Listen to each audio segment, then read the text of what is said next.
Hello friends, welcome to my channel. और आज हम पढ़ेंगे 4 अप्रैल की करंट अफेयर। तो पहला जो है उसमें है रेगुलेटिंग एक्ट ऑफ 1773। तो ये इस्टेब्लिश किया गया था वाया सुप्रीम कोर्ट, कहाँ पर? कलकत्ता में। अब इसमें इंपॉर्टेंट फैक्ट्स क्या है, इसमें क्या क्या चेंजेस हुए थे कि गवर्नर ऑफ बंगाल को गवर्नर जनरल ऑफ बंगाल बना दिया गया था। तो ये नई पोस्ट आई थी गवर्नर जनरल की।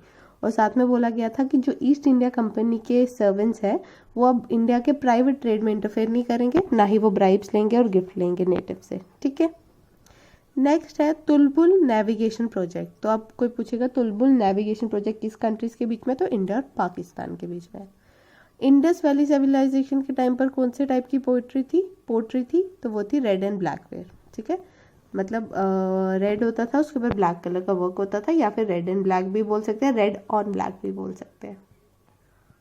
नेक्स्ट है कृष्णा रिवर की ट्रिब्यूटरीज।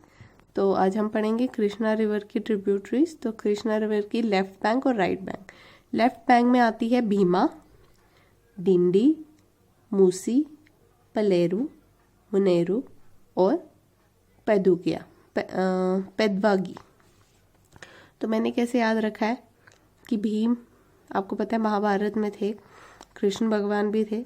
तो भीमा तो मैंने कृष्ण रिवर की वैसे याद रखी है।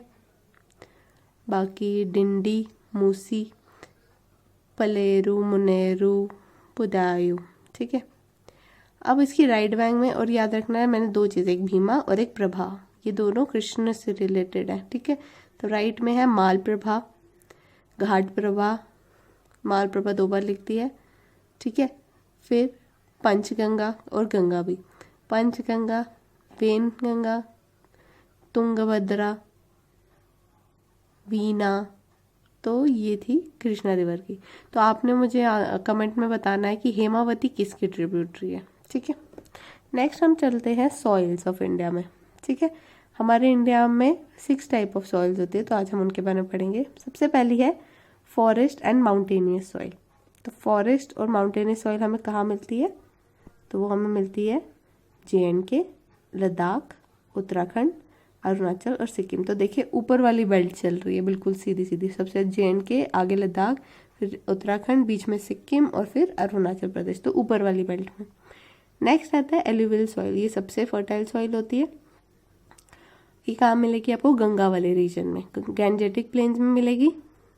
फिर वो कहाँ? गुजरात में, गुजरात के ऊपर राजस्थान, साइड में MP, आंध्र प्रदेश में थोड़ी सी और असम में। फिर आती है next red and yellow soil.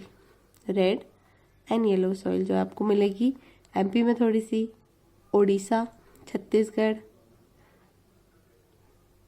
ठीक है, ये हो गया मिडल वाला रीजन। 3 कौन सी? ओडिशा, छत्तीसगढ़, MP। ईस्ट में चले जाओ तो अरुणाचल प्रदेश और नागालैंड, और नीचे आ जाओ तो कर्नाटका, तमिलनाडु और केरला में। Red and yellow soil. Black soil जो होती है जिसपे हम कॉटन भी ग्रो करते हैं, वो कहाँ मिलती है? महाराष्ट्र और गुजरात। ये सबसे इंपॉर्टेंट है कि गुजरात और महाराष्ट्र में ही मिलती है। नेक्स्ट आती है लेटरेट सॉइल। ये क्या होती है? थोड़े से बिट्स एंड पीसेस में छोटी छोटी होती है। तो ये कहाँ है? वेस्टर्न घाट्स में मिलेगी थोड़ी सी, आंध्र प्रदेश में मिल जाएगी, केरला में मिल जाएगी, तो साउथ वाले रीजन में, उड़ीसा में और ऊपर राजस्थान में। और एरिड सॉइल कोई पूछेगा तो ये सिर्फ और सिर्फ राजस्थान में मिलती है। तो आप मुझे बताओ धड़वार रॉक्स कहाँ मिलते हैं? मैंने आपको बताया था पिछली वीडियो में। ठीक है। नेक्स्ट है IIT रुड़की ने अभी डेवलप किया है वेंटिलेटर, जिसका नाम क्या रखा है उसने? प्रणवायु, वायु, प्रणवाय है। ठीक है।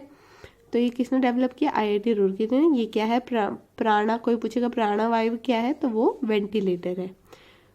ये क्लोज लूप वेंटिलेटर होता है which can deliver the requested amount of air to patients with an automated process controlling the pressure and the flow rates. तो इसमें क्या होता है कि आपको लगातार नहीं देते, जितनी अगर किसी पेशेंट को ज़्यादा रिक्वायर तो ज़्यादा, कम में तो कम, तो आप उसको एडजस्ट कर सकते हो। नेक्स्ट हमारा आता है एयर क्वालिटी इंडेक्स। ठीक है। तो आपको पता है एयर क्वालिटी इंडेक्स जो है, एक मिनट थोड़ी देर कर लेती हूँ।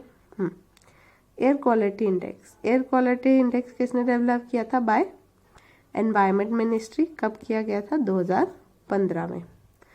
तो एयर क्वालिटी इंडेक्स, फिर से पढ़ें, air quality index environment ministry ने की थी 2015 में, किस स्कीम के अंदर, अंडर स्वच्छ भारत। अब इसकी 8 पोल्यूटेंट्स होते हैं जो इम्पोर्टेंट है। एक है PM10, एक है PM 2.5, NH3, PB, NO2, SO2, CO और O3। तो अब कैसे रखेंगे, पहले तो PM वाले दो, PM10 एंड PM 2.5 दो हो गए, फिर NO2 SO2 2 NO2 SO2, ठीक है, जो स्मॉग भी पैदा करते हैं, दो। फिर NH3 आपको पता है सबसे इम्पोर्टेंट, CO, ओजोन तो होती है, O3 और PB, ठीक है। नेक्स्ट है नेशनल एम्बिएंट एयर क्वालिटी, ये कौन देता है, CPCB, और it has its power by air prevention and control of pollution act 1981, plus water control and, एक मिनट पीछे देख लेते हो, water prevention and control of pollution act 1974। Important ये है कि इसमें 12 पोल्यूटेंट्स होते हैं, उसमें 8 थे, इसमें 12 हैं। पहले तो 8 सेम, 4 जो एक्स्ट्रा वो है निकल, आर्सेनिक, बेंजीन और बेंजोपाइरीन। अब हम पढ़ लेते हैं थोड़ा CISF के बारे में। तो CI central Indian reserve force, ये कब बनी थी, setup by an act in 1969। Act का नाम क्या था, central industrial secretary force act 1968, और ये 1969 में बनी थी। प्लस 1983 एक्ट अगेन, किस मिनिस्ट्री के अंदर आती है CISF, तो ministry of home affairs, headquarter का न्यू दिल्ली में। और इसका मेजर रोल क्या होता है, in disaster management, for disaster management course personal are trend from, और इनको ट्रेनिंग कहाँ से मिलती है, नीसा हैदराबाद से, और इनके पास एक फायर विंग भी होती है। तो ये CISF के बारे में था। अब हम पढ़ेंगे SDRF। SDRF क्या है, जैसे नेशनल स्टेट डिजास्टर रिलीफ है NDRF, वैसे SDRF है स्टेट डिजास्टर रिलीफ फंड। ये कहाँ पर होता है, it is located in public account under reserve fund. तो located in public account under कौन से fund, reserve fund. State government pay interest on the half yearly basis, तो इस पे इंटरेस्ट पे करती state government half yearly basis पे, और इसको डिवाइड किया गया बाय फाइनेंशियल कमीशन NDRF और SDRF को। तो share of government of India to SDRF is treated as a grant in aid, तो जो गवर्नमेंट सेंट्रल गवर्नमेंट देती है उसको ग्रांट इन एड बोला जाता है, और कैग इसको ऑडिट भी करता है। तो देख लिया SDRF में स्टेट का परसेंट होता है नॉर्मल 75, ठीक है, और स्टेट का होता है, सेंटर का होता है 75 नॉर्मली, और जब ज़्यादा ज़रूरत होता है 90%। लास्ट हमारी न्यूज़ है 4 अप्रैल की, नेशनल सिक्योरिटी एक्ट। तो नेशनल सिक्योरिटी एक्ट क्या करता है, it is a law that allows preventive detention for months. आपको पता है डिटेंशन 2 टाइप की होती है, एक होती है प्रिवेंटिव, एक होती है प्यूनेटिव। तो ये अलाउ करता है preventive detention for months, person need not to be charged, ठीक है। मतलब प्रिवेंटिव डिटेंशन में होता है कि आप सिर्फ शक के बेसिस पे किसी को उठा सकते हैं, ठीक है। और ये कब आया था, 23 सितंबर 1980 इंदिरा गांधी के टाइम पर। अब ग्राउंड्स क्या होते हैं, पहला pre judicial manner to defence of India, relation of India with foreign powers कैसी है, और सिक्योरिटी ऑफ इंडिया, ठीक है। अब ये क्या करता है, ये नेशनल सिक्योरिटी एक्ट प्रिवेंट करता है कि कुछ गलत ना हो। तो जो वो प्रिवेंटिव डिटेंशन, मतलब अगर आपको शक है कि ये बंदा टेररिस्ट है, बम फोड़ सकता है, तो आप उसको प्रिवेंटिव डिटेंशन जेल में रख सकते हैं। ये डिटेंशन है कैन बी टिल 1 ईयर, 1 साल तक हो सकती है। पहले 10 दिन जो है आपको पर्सन को बताने की भी जरूरत नहीं, आप उनको किस बेसिस पे अरेस्ट किया गया।